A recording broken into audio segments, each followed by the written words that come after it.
이야기꾼과 시간지기가 풀어주는 4가지 소원 속 숨겨진 이야기. 기획과 선발, 촬영, 그리고 편집까지 시청자분들의 질문에 솔직하게 답해드립니다. 그럼 4가지 소원 Q&A 지금 시작합니다. 와. 네, 안녕하세요. 저는 이야기꾼으로 출연했던 황정빈입니다. 그리고 저는 시간지기로 출연했던 박근형입니다. 시간지기님, 혹시 4가지 소원 반응을 좀 보셨나요? 당연히 맞죠. 사실 저희는 현장에서 직접 봤잖아요. 그래가지고 그 흐름을 다 알고 있다고 생각을 했거든요. 근데 영상을 보니까 진짜 또 새롭더라고요. 저희가 못 봤던 반응만 있고. 맞아요. 모든 플레이어가 진심으로 게임에 임하는 모습에 저도 한 명의 시청자가 되어서 다시 볼 때 몰입을 잘 했던 것 같아요. 다행히 저희 시청자분들의 반응이 정말 좋더라고요. 댓글 정말 많이 봤거든요. 달아주신 거 정말 감사드리고요. 특히 약간 출연진을 진짜 잘 뽑았다, 그런 댓글이 기억에 남는 것 같아요. 그리고 또 개인적으로는 각자의 최애 플레이어가 다 달랐다는 점이 되게 인상적이었던 것 같아요. 어떤 분은 이춘명 씨, 또 누구는 권혜도 씨, 배채윤 씨, 이승은 씨까지 굉장히 많은 최애를 뽑아주셨는데 이게 되게 좋았던 것 같습니다. 각기 다른 매력의 어떤 10명의 플레이어가 있었기에 이런 4가지 소원이 잘 완성될 수 있었구나 라는 그런 생각도 들었던 것 같습니다. 그리고 정말 감사하게도 제작진들에 대한 칭찬들도 저희 댓글에 정말 많더라고요. 징표랑 소원 같은 사실 다른 서바이벌에선 보기 힘든 그런 새로운 컨셉들로 완성도 있고 짜임새 있는 구성들이 좋았다, 그런 댓글들을 읽으니까 저희가 공들여 준비했던 시간들이 인정받는 것 같아서 정말 뿌듯했고요. 제가 넘어지는 장면이 왜 인기 있었는지는 잘 모르겠네요. 거기 넘어가도록 하죠. 슬랩스틱까지. 네네, 좋습니다. 좋았습니다. 그래서 오늘 이 자리가 만들어진 것 같습니다. 제작 과정에 대한 질문들이 생각보다 되게 많았었는데 꼭 답을 해야겠다는 생각이 들어서 저희가 이렇게 왔습니다. 네, 맞습니다. 저희가 오늘 이 자리를 빌려가지고 4가지 소원이 어떻게 시작되었고 어떤 과정으로 완성되었는지를 풀어보도록 하겠습니다. 좋습니다. 그럼 시간 끌지 말고 첫 번째 질문부터 바로 확인해 볼까요? 네, 그럼 첫 번째 질문입니다. 특이호 마인드 제로는 어떤 단체인가요? 마인드 제로는 총 11명으로 지금은 구성이 되어 있고요. 대부분이 다 대학생이거나 대학을 최근에 졸업한 그런 학생들 위주로 구성이 되어 있습니다. 4가지 소원을 촬영할 당시에는 9명이었는데 그 이후에 2명 정도가 추가가 돼서 지금 11명으로 이루어져 있고요. 저희가 이런 팀원들이 결성하게 된 계기가 열정으로 뭉친 단체라고 이해해 주시면 될 것 같은데요. 과거부터 파나틱 지니어스나 하프라이프 게임 같은 다른 서바이벌류 프로그램을 진행한 적도 있었고요. 최근에는 데블스 플랜 데스룸에서 게임 자문으로 활동한 인원들도 포함되어 있습니다. 각 구성원들에 대한 자세한 설명은 이제 여기 나올 그래픽에 대해서 참고해주세요.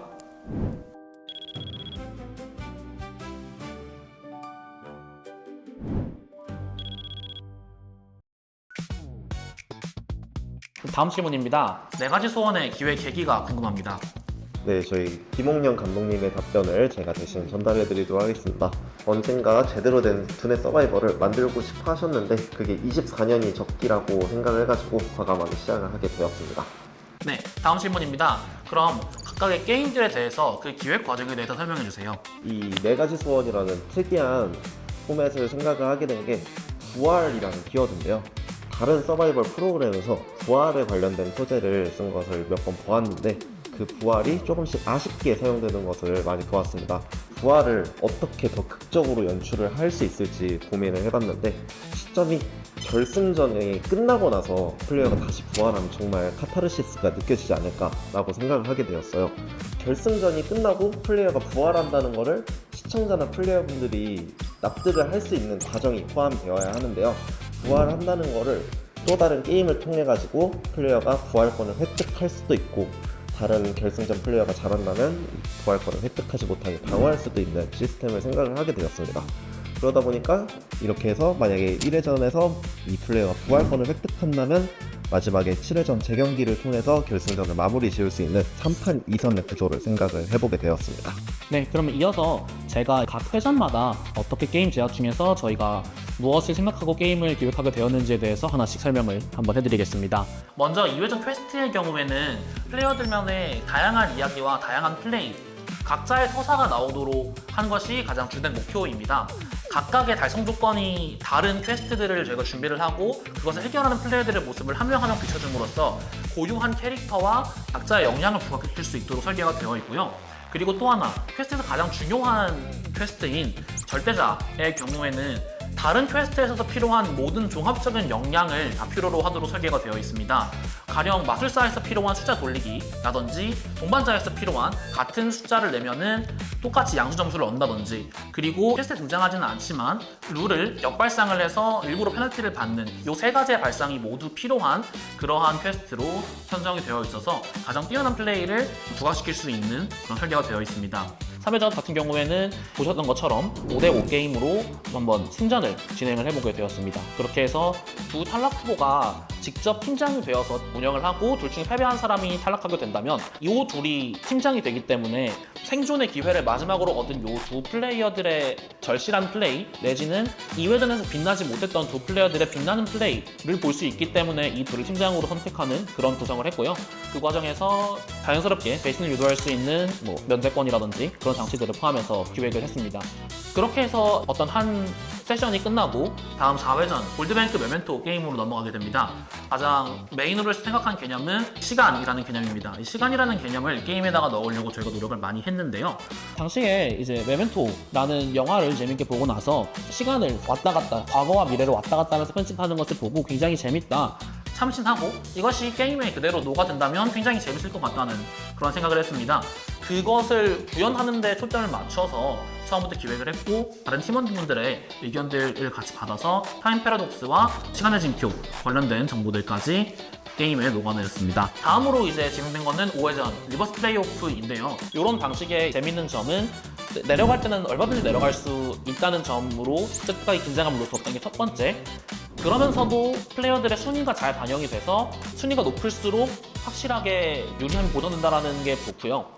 그리고 매 라운드마다 같은 형식의 다른 문제를 출제할 수 있기 때문에 항상 다른 모습, 다른 그림을 펼쳐줄 수 있다는 것이 또 세 번째 재밌는 점입니다.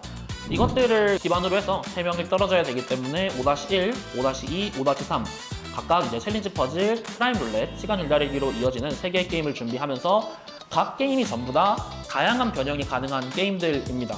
각 게임에서도 어떤 챌린지 퍼즐에서는 선착순이 중요할 수도 있고요. 어떤 게임에서는 틀을 부수는 사고가 중요할 수도 있고, 어떤 게임에서는 그냥 단순히 퍼즐 자체가 어려울 수도 있고요. 프라임 룰렛 같은 경우에서도 어떤 라운드에서는 배팅하는 것이 중요할 수도 있고, 어떤 라운드에서는 추론이 중요할 수도 있고, 어떤 라운드에서는 거짓말을, 어떤 라운드에서는 기억을 해야 하는 그런 다양한 변형이 가능했습니다. 시간 줄다리기 역시도 기본적으로 시간 줄다리기라는 독특한 메커니즘 안에서 언어 능력을 검증하기도 하고, 수리 능력을 검증하기도 하고, 관찰 능력을 검증하기도 하면서 굉장히 다양한 분야들이 동시에 등장할 수 있는 게임들을 구성하는데 되게 노력을 많이 했던 것 같습니다.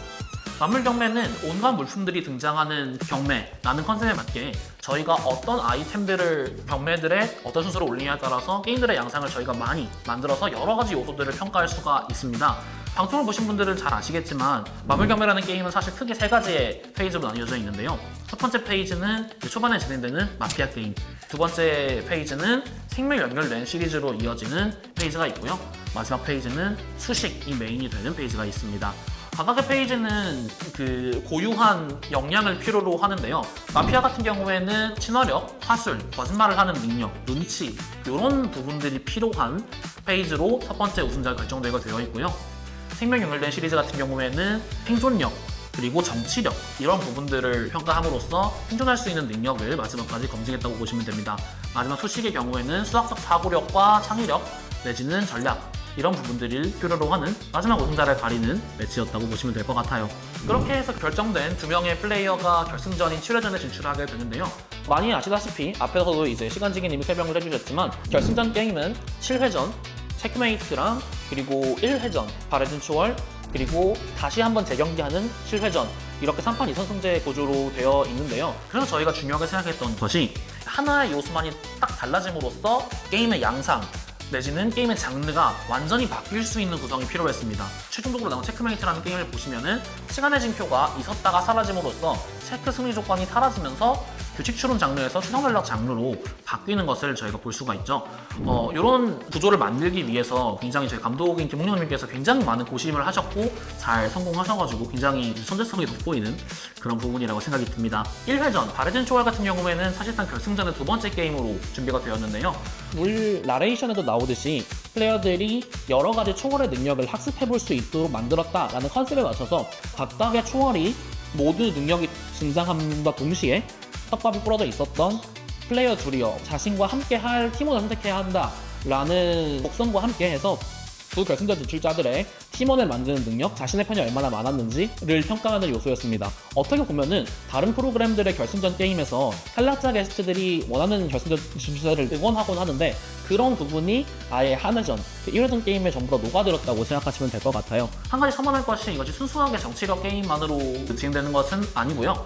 플레이어들의 지지가 5대5나 6대4 정도로 갈리고 어느 정도 평등하게 갈리면서 이들의 지지가 확고해서 변하지 않는다면 멋있는 전략 게임이 되기도 한다는 점 정도가 짚을 수 있을 것 같습니다.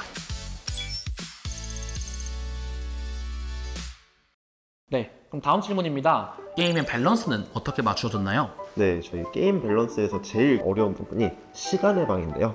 저희가 시간의 방이 등장하면서부터 이후 게임들에 큰 영향을 줄 수 있는 아이템들이 나오게 됩니다. 시간의 방의 컨셉에서도 알 수 있듯이 1회전부터 7회전까지의 모든 물품들이 등장을 할 수 있게 설계를 하면서도 또 이 물품들이 플레이어의 탈락에 결정적인 영향을 주어서는 안 된다고 저희가 생각하고 밸런스를 맞췄는데요.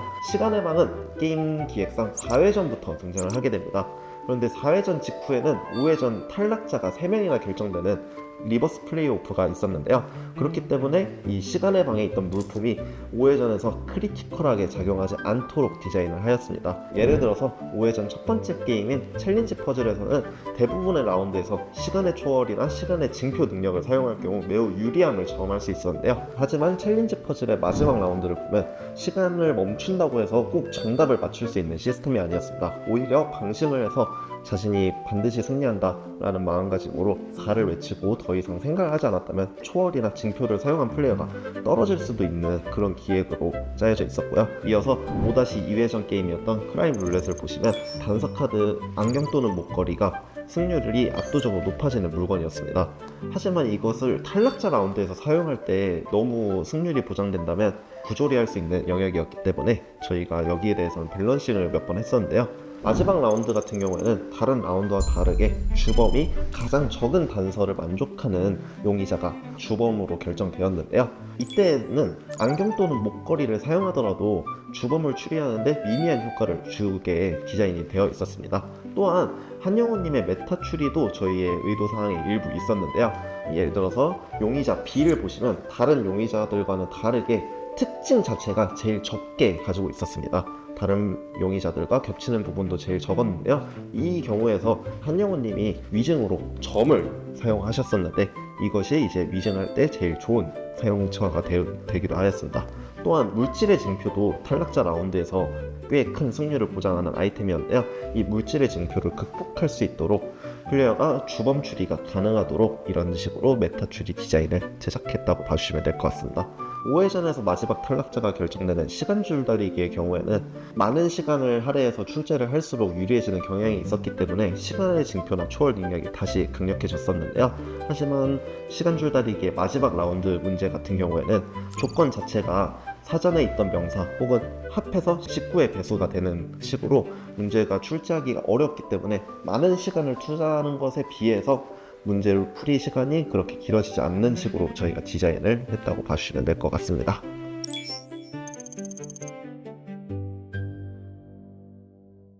그럼 제가 다른 구급되지 않는 회전들에 대해서 한번 하나씩 설명을 해보도록 할게요. 먼저 2회전 퀘스트의 경우에는 밸런스를 맞출 요소가 플레이어들의 초기 지급 카드라고 할 수 있겠죠. 플레이어들이 초기에 지급되는 7장의 카드들은 그들의 기대 승점이 비슷하도록 만들어져 있습니다. 다시 말해서 그 구간마다 적절한 인덱스를 부여해서 밸런스를 맞춤으로써 플레이어들이 랜덤하게 한 장씩 대결한다고 가정을 했을 때 이들의 기대 승점이 비슷해짐으로써 그런 밸런싱을 해놨고요. 배신자나 협상가 이런 것들을 누구든지 똑같은 확률로 달성할 수 있도록 밸런싱이 맞춰져 있고요. 추가로 약수배수장이 이루어지는 카드가 모든 플레이어에게 정확히 도장할 수 있도록 구성이 되어 있습니다. 3회전 숨막질이라는 게임 같은 경우에는 코드네임 유추에 대한 밸런스가 조금 아쉬웠던 부분들이 있는데요. 비하인드가 하나 있습니다. 원래 이제 3라운드로 진행되었던 게임 인데스목질이 실제 처음 초기 기획에서는 12라운드 동안 진행되는 게임이었습니다. 다시 말해서 도망자들의 이동이 지금은 6번인데 무려 24번의 이동이 필요했다는 뜻이죠. 물론 당연히 플레이어들의 라이프도 많았고요. 이 방법이 조금 더 바람직한 밸런싱이라고 생각을 하고 짰지만 실제로 이렇게 하면 하루 내에 게임이 끝나지 않는다는 것을 저희가 알게 되었습니다. 그래서 현실적으로 진행 가능하도록 바꾸는 과정에서 3라운드로 줄어들었고 라운드를 정상적으로 줄이는 과정에서 코드네임이 사실상 3라운드 안에 이들의 경로만으로 유추하기 어려워지는 것이 맞고요. 대신에 이제 코드네임 유추라는 요소와 코드네임을 통한 도망자들의 말 이동이라는 부분이 잘 남아있어서 뒤쪽에 나올 언어 데스매치에 해당하는 미니숨 억질, 거기에서 플레이어들의 이동 방식을 숙지하고 더 문제들을 잘 풀 수 있도록 되어 있는 설계로 코드네임 유추가 남았다고 보시면 됩니다. 6회장 만물 경매에 대해서 또 밸런스에 대해서 언급할 부분이 많을 것 같은데요. 첫 번째로 중요하게 언급할 밸런싱 사항은 물질의 소원, 무한별에 대한 부분입니다. 물질의 소원은 저희가 반드시 6회 전에 빌어졌어야 했어요. 이 이유는 7회 전의 구성상 그때 당시에 징표가 한 개만 남아있어야 되는 구성이었기 때문에 지혜의 소원은 빌어진다고 가정하더라고. 물질의 소원마저 빌어지지 않으면 진행이 불가능했기 때문에 19라운드가 끝나면 물질의 소원을 빈다까지 수수께끼 상자에 강제함으로써 물질의 소원을 정확히 저희가 원하는 타이밍에 빌어지도록 만든 부분이 있습니다. 그렇게 저희가 시점을 결정한 거는 당연히 이제 만물경매라는 게임에서 무한의 별이라는 거는 절대적인 아이템이기 때문에 어느 정도의 시점을 통한 밸런싱이 되어 있다고 보시면 되고요. 그리고 물질의 소원이 이제 지혜의 소원이라든지 이런 것보다 살짝은 약하게 조절되었어야 하는 게 물질의 징표의 보유 여부와 상관없이 물질의 소원은 빌 수가 있습니다. 수수께끼의 상자를 낙찰받기만 하면 되죠. 그래서 살짝 약하게 밸런싱이 맞춰져 있는 것이 있고요. 물론 그럼에도 불구하고 물질의 소원은 여전히 강력합니다. 무한별을 얻은 사람이 집중 견제를 당할 것이 굉장히 자명하기 때문에 파괴 티켓을 20라운드 소원을 빈 직후에 배치함으로써 강력함을 보여줌과 동시에 이 물질의 소원을 빈 사람이 받을 집중 견제를 한 번은 확정적으로 막을 수 있도록 설계가 되어 있습니다. 이외에도 2등 낙찰 경매라든지 은색별 경매처럼 너무 절대적이진 않으면서 그 강력함을 유지하도록의 적당한 밸런싱이 유지되어 있다고 보면 되고요. 그리고 시청자분들께서 많이 질문해 주셨던 게 주문 제작을 한 거냐, 그리고 별에 대한 밸런싱을 어떻게 맞췄냐, 이런 질문들도 좀 많이 받았던 것 같아요. 근데 이제 별은 놀랍게도 기성품을 구매한 것이고요. 기성품을 구매한 것이 이제 딱 39개의 막대 그래프처럼 생겼길래 이거에 맞춰서 가치에 맞춰서 물품들을 설계하자라고 해서 이제 물품들을 만들어서 그거에 맞게 가치 판단을 해서 물품들을 구성했다고 보시면 될 것 같습니다. 마지막으로 이제 만물경매의 밸런싱에 관해서 한 가지 언급할 사항은 이제 물품들의 가치에 관한 언급이 하나 있는데요. 마피아 및 생명 연결된 시리즈 패키지가 지나고 이후 후반 라운드에 있는 물품들의 가치에 대해서 조금 의아하실 수도 있어요. 왜냐면은 나누기 전략에 의해서 배시현 씨가 보여주는 것처럼 몇만 점, 몇천 점 정도의 승점을 낼 수 있다면 사실 그 물품들이 제공하는 승점들 자체는 아무 가치가 없는 건 아니냐라는 생각이 드실 수가 있어서 이 부분에 대한 밸런싱을 하나 언급을 하고 넘어가자면 두 가지 이유가 있어요. 저희는 나누기로 인해서 숫자를 무한히 키우는 전략을 여러 플레이어가 생각했을 때도 상정하고 있었습니다. 그렇게 될 경우에는 첫 번째, 숫자 자체가 높은 게 굉장히 큽니다. 앞에 있는 나누기 전략을 쓴다고 가정했을 때 분자의 숫자가 3, 4인 것과 동물원처럼 10이 들어가는 거는 사실 3배 정도의 점수 차이를 내기 때문에 굉장히 큽니다. 후반 라운드에는 숫자가 큰 물품에 되게 높은 가치들이 배정이 되어 있고요. 두 번째로 지옥 티켓의 효과 때문에 그렇습니다. 지옥 티켓의 효과를 당하면은 승점이 마이너스 666점이 되는 것은 사실은 나누기 전략을 알고 있으면은 상관은 없습니다. 다만 하나의 효과가 더 있죠. 은색별을 모두 파기하는 효과가 있습니다.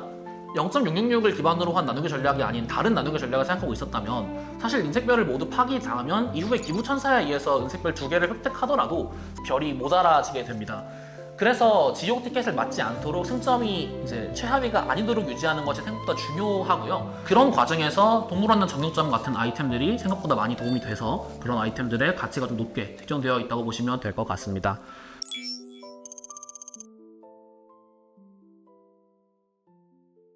네, 그럼 다음 질문입니다. 출연진 선발은 어떻게 진행됐었나요? 네, 일단 출연진 같은 경우에는 일부는 모집으로, 일부는 섭외로 이제 저희가 선발을 했습니다. 이런 플레이어들을 선발할 때 가장 중요하게 생각했던 게 이제 두 가지가 있는데요. 첫 번째는 다양성입니다. 플레이어들이 가지고 있는 역량이라든지 그들이 보여줄 플레이가 최대한 다양하게 비춰지기를 저희는 바랬어요.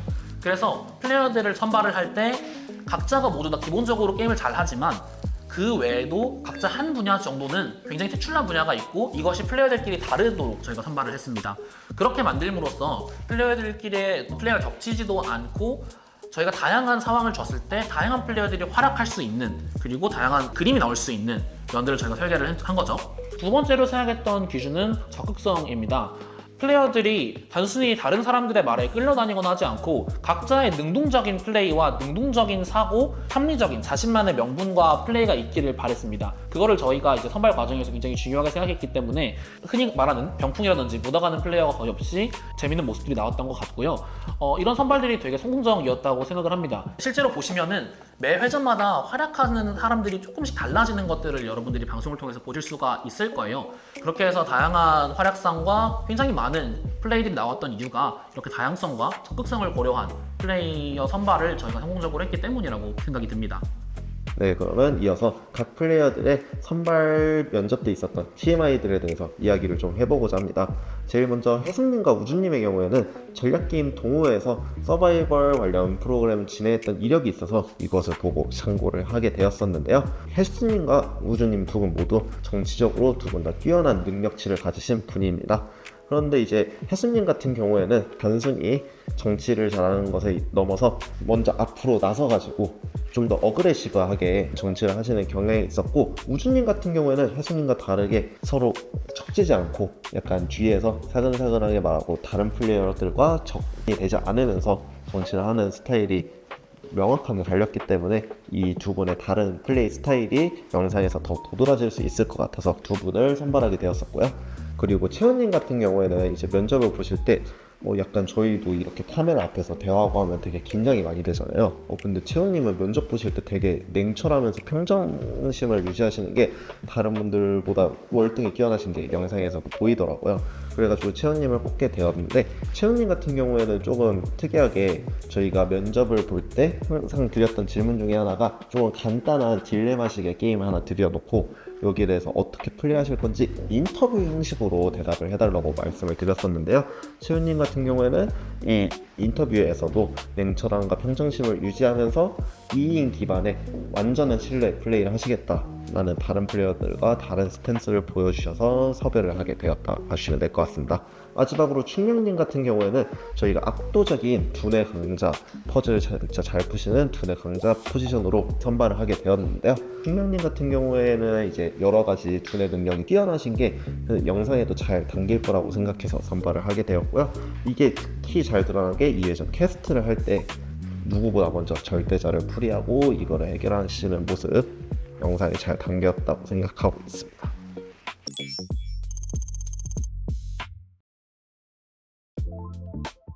네, 다음 질문입니다. 징표 디자인과 BGM 이런 것들은 직접 만들었나요?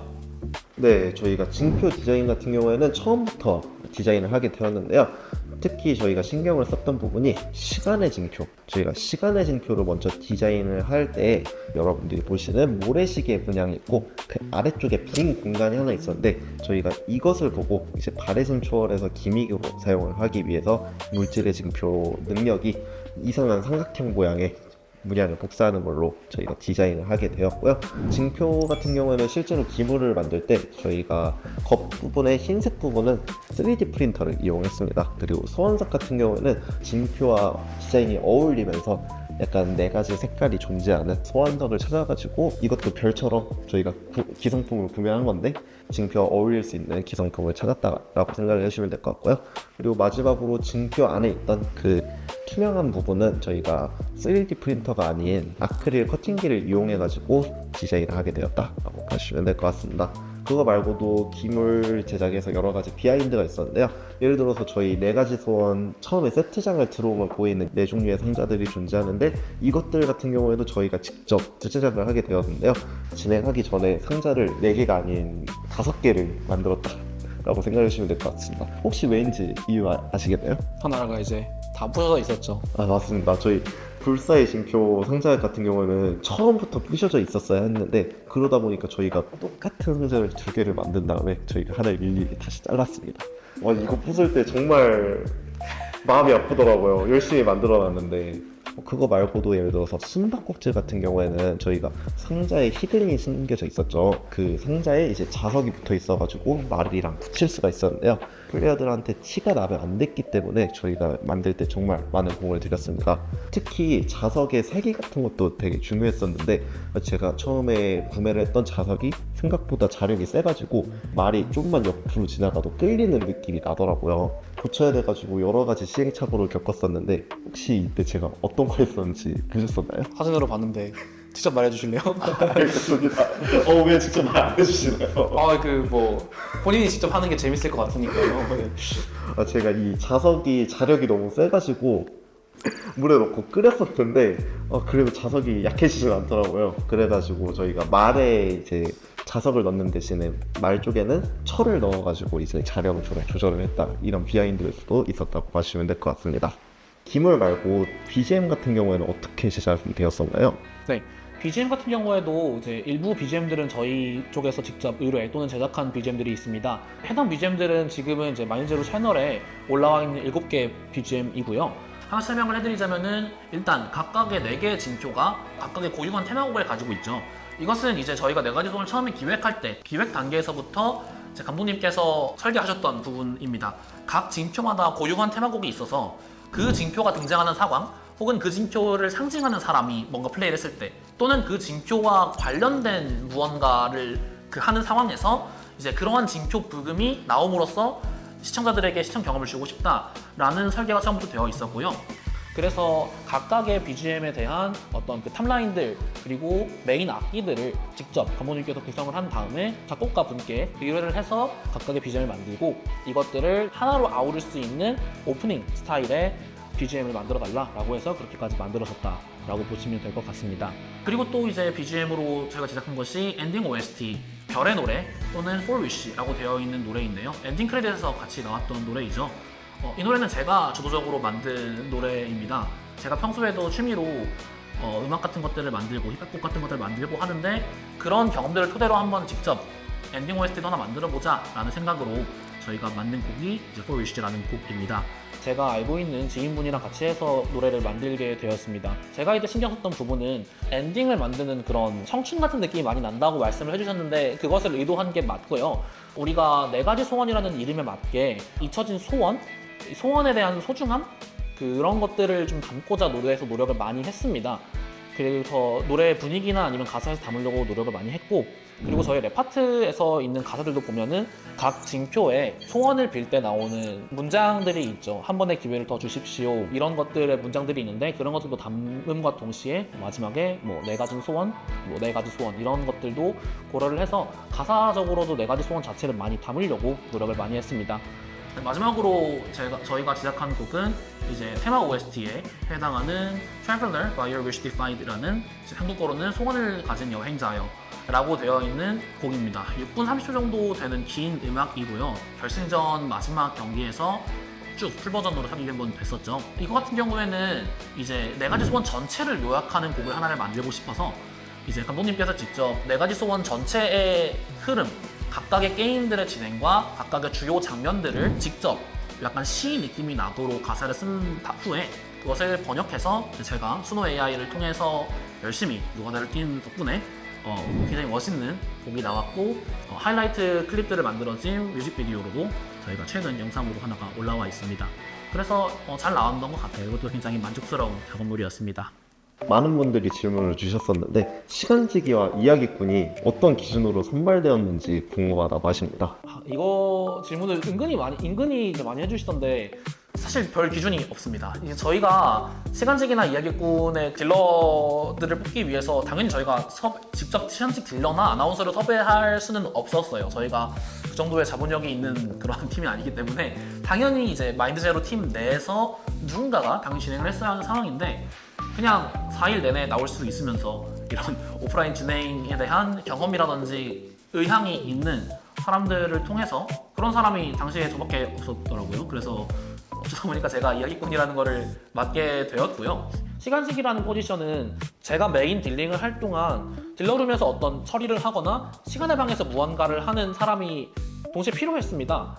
그래서 이제 많은 사람들 중에서 또 골라서 그냥 어쩌다 보니까 되었다고 보시면 될 것 같습니다. 마인드로 팀원 중에 어쩌다 보니까 선발이 되었고 그래서 이제 시간지기님이 굉장히 고생을 많이 하셨던 게 설명하신 대로 기물을 밤새서 만들다가 다음날에 와서 촬영을 하고 이런 많은 노고가 있었다는 점 감사하게 생각합니다.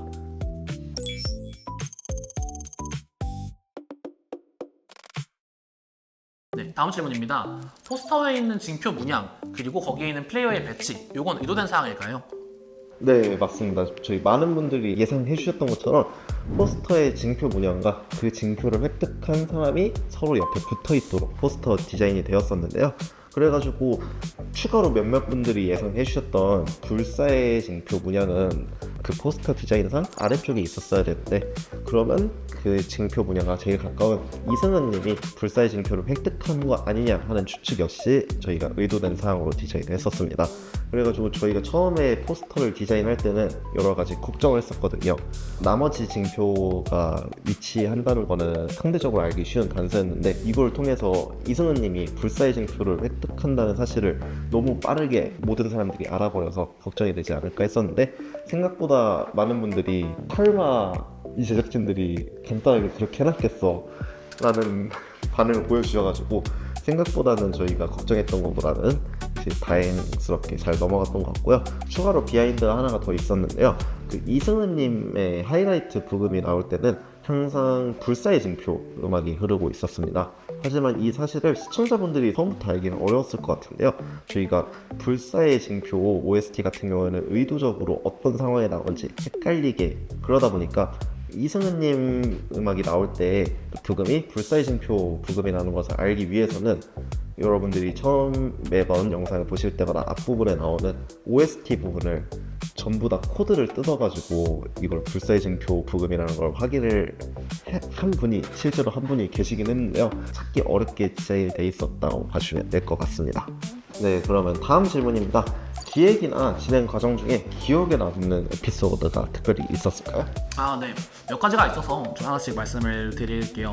일단 기획 단계에서 좀 기억에 남는 게, 저희 마인드제로 팀이 일단 처음부터 9명으로 이렇게 시작했던 그런 팀이 아니에요. 4가지 소원이라는 걸 만들기 위해서 감독님께서 직접 한 명 한 명씩 드래곤볼 모으듯이 모아서 만들어진 팀인데, 그 과정에서 이제 제가 감독님이랑 사실 같은 학교에서 같은 퍼즐 동아리에서 소속되어 있어서 제가 맨 처음에 연락을 받았습니다. 근데 지금도 기억이 나는 게, 동방에서 이제 같이 있는데 정빈아, 우리가 이제 개쩌는 걸 만들어 보지 않을래? 나랑 같이 개쩌는 걸 만들어 보지 않을래? 하면서 이제 저한테 제안을 하고 퀘스트를 딱 이제 보여줬어요, 저한테 처음에.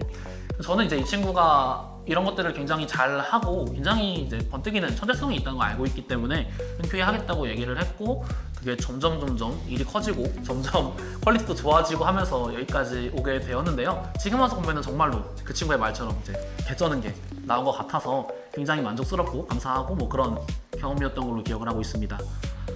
당시 진행할 때 기억에 남는 게 이제 몇 가지가 있어서 설명을 드릴게요. 첫 번째는 이제 메멘토 때입니다. 4회전 때인데, 메멘토는 이제 제가 기획한 게임이기도 하고, 방송을 보셔서 아시겠지만 룰이 굉장히 이해하기 어렵고 변수들이 많이 생길 수 있는 게임이라서 제가 되게 걱정 반 기대 반으로 진행을 했어요.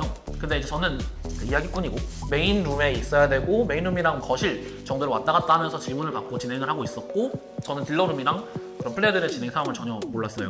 그런 다음에 이제 마지막에 결과 발표 직전에 카메라 한번 끊고 결과표를 이제 봤는데 패러독스가 3명이 이거 큰일 났다, 뭔가 게임이 잘못된 것 같다, 게임이 터진 것 같다 라는 생각을 하고 굉장히 그때 걱정을 많이 하고 놀랐던 기억이 있는데요. 나중에 비하인드도 들어보고 편집본도 보고 하니까 사실은 그 뒤쪽에서 굉장히 많은 이야기들이 있었고, 굉장히 극적인 장면들, 굉장히 재밌는 장면들이 많이 나왔던 걸로 확인이 돼서 인상 깊었고 다행이라는 생각이 들었던 기억이 있습니다. 마지막 에피소드 하나 소개해드릴 거는 재미있는 얘기 하나인데요. 6회전 때 보시면은 이제 배채훈 씨가 심심해서 저랑 시간지기님이랑 같이 티켓타카라는 장면이 잠깐 나옵니다. 제가 거기서 이제 제가 이야기꾼이 아니라 이야기꾼의 하수인이다, 약간 이런 얘기를 제가 하는데요. 이게 사실 그때 처음 나왔던 장면이 아니고 한 1일차, 2일차 정도 때부터 제가 애드리브로 몇 번 했던 대사입니다. 왜냐면은 저는 제가 이야기꾼이라는 명찰을 달고 있을지를 촬영 당일에 처음 알았습니다. 저는 당연히 진행요원일 줄 알았는데, 저 진행하시는 화면에 나오는 할아버지가 이야기꾼이고 그냥 전 진행요원일 줄 알았는데 제 명찰을 봤더니 이야기꾼이라고 달려있는 거예요. 그 덕에 이제 한영호 씨를 비롯한 많은 플레이어분들이 이제 저한테 오셔가지고 너 이야기꾼인데 불사의 징표 어디 숨겼냐, 이제 약간 이런 뉘앙스의 장난을 많이 치셔가지고 제가 거기다가 장난으로 또 애드리브로 한 2일차 정도 때부터 제가 사실 이야기꾼이 아니다, 이야기꾼은 저 영상에 나오는 저 할아버지고 저는 이야기꾼의 하수인입니다 라고 이제 2일차부터 애드리브를 쳤는데, 2일차부터 끝까지 그 컨셉을 유지하면서 간 거고, 방송에 이제 3일차 촬영분이 처음으로 등장한 거죠. 이게 재밌었던 게 계속 이걸 반복을 하다 보니까 3일차 마지막쯤에 카메라 끊거나 하는 것 때문에 감독님께서 저를 부르는데 감독님께서 저한테 하수인님 뭐 마이크 좀 확인해주세요 이런 식으로 이제 말씀을 하시는 거예요. 그래서 아 이게 내가 완전히 이제 딜러도 아니고 하수인이 되었구나 라는 생각이 들어서 뭐 기억에 남았던 그런 재밌는 에피소드였습니다. 시가지기님 혹시 또 기억나는 에피소드가 있을까요? 저도 몇 가지 에피소드가 있었는데 예를 들어서 저는 아까 이야기꾼님과 비슷하게 제가 올 때 시간직일 줄 몰랐거든요. 그래가지고 제가 이런 역할을 맡아도 되나? 저도 진행 요원인 줄 알았는데 막상 와서 하니까 재밌긴 하더라고요. 시간의 방 같은 경우에도 이제 제가 발견을 하게 됐었고 그거 말고도 이제 생각나는 게 처음부터 이제 플레이어분들한테 불사의 징표가 사라졌다 약간 그런 게 암시가 되고 있었잖아요. 그래서 영상에는 안 담겼지만 되게 많은 곳에서 불사의 징표를 찾고 계셨거든요. 특히 몇몇 분이 제 모자를 벗겨가지고 여기에서 징표를 찾으려고 하시더라고요. 그래가지고 시간지기님 모자 좀 벗어주세요 하는데 이거를 제가 해도 되나 하다가 결국엔 끝까지 안 벗었거든요. 오늘 Q&A 끝날 때 벗을지는 제가 한번 고민을 해보겠습니다.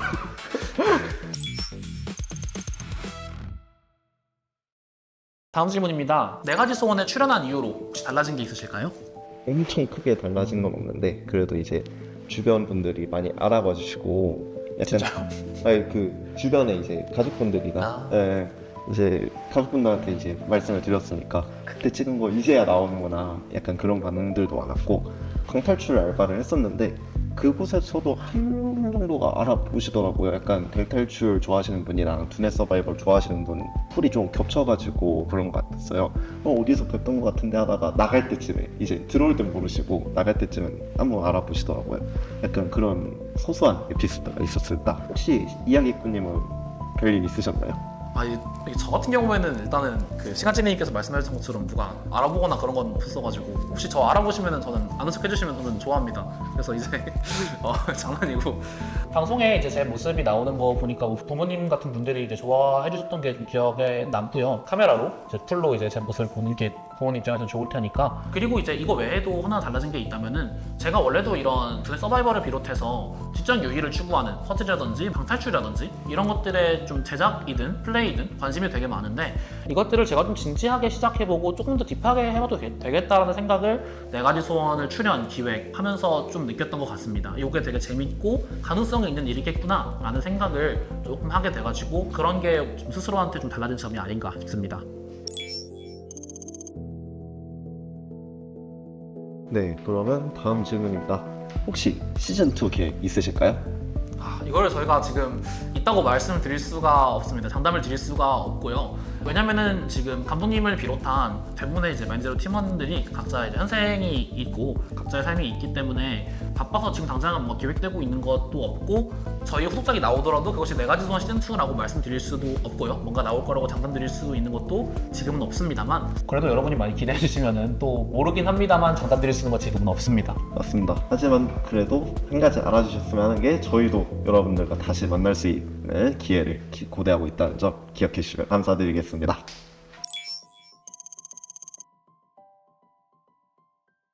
네, 이렇게 4가지 소원 Q&A 제작진 이야기까지 이렇게 들어보셨는데 어떠셨나요? 재밌으셨나요? 사실 저희가 Q&A는 별도의 제작 계획이 없었던 상태였는데 너무 많은 분들이 좋아해 주시고 응원해 주시는 덕분에 이렇게 찍을 수 있게 된 것 같습니다. 이렇게 4가지 소원의 이야기는 여기서 이렇게 마무리되겠지만 스튜디오 마인드 제로의 도전은 끝나지 않으니 앞으로도 많은 관심 부탁드리겠습니다. 그럼 이만 인사드리겠습니다. 지금까지 이야기꾼 시간직이었습니다. 감사합니다. 감사합니다. 와.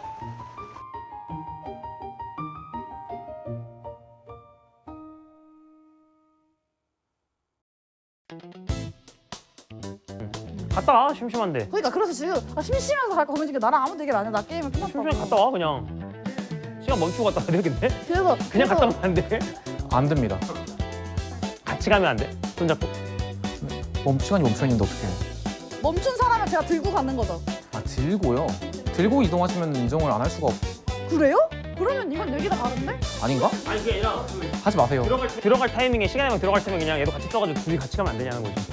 아니 그러니까 결론은 그거잖아요. 그러니까 제가 저 사람 들고 들어가면 건 되지. 시간이 멈췄는데 이 사람을 내가 물리적으로 들 수 있으면. 하지 마세요. 그러지 말아주세요 제발. 제발! 여러분 가능한 거 아닌가요? 분명히 처음 초대할 때 그랬잖아. 룰 브레이킹을 환영합니다. 논리적으로 말이 된다면 여러분의 룰을 얼마든지 파괴해 주십시오. 그러면 둘이 들어갈 수 있고 셋이 들어갈 수 있고 내가 안 나서 옮겨줄 수 있으면